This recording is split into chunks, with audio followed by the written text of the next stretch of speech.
Hi, I'm Mike. I'm Scott. And I'm Mark. We are your Screen Machine product support team, and here's another quick tip. In this tip, we will be talking about your fluid coupling system and the two different shutdowns that basically can occur to protect this fluid coupling here. So this is a larger style fluid coupling we use on our larger impact crusher. We've got two different models of this coupling, but they're very, very similar. You've got your pump, your fill, your level gauge down there. But what we're really going to be talking about in this video is your shutdown gauges right here, or the different ways that this fluid coupling will shut down and why. So your shutdown gauges are going to be right above your fluid coupling filter housing right there. You'll have one for temperature and one for pressure right here.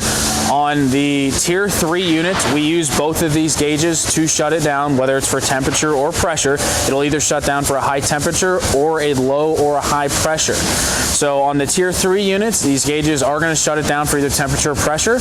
On the tier 4 units, we actually still have both the gauges there, but the temperature one is just for reference. We actually use the sensor that's in the fluid coupling hydraulic cooler itself to actually shut it down for the over temperature. So either way, you have a temperature that's going to shut this fluid coupling down to protect it if it were to go over an over temperature situation. The common reasons for that oil to get over temperature is either because your fluid coupling cooler isn't functioning properly, it may need cleaned out, or you may be low on oil in your fluid coupling. You really need to make sure that that oil is up to that top max black limit line on that sight glass down there. So that's for your temperature.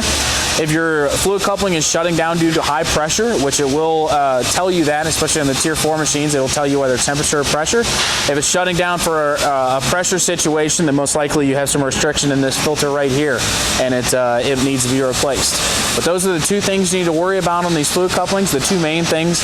Obviously, make sure you're keeping up with your oil service intervals and other maintenance intervals like that.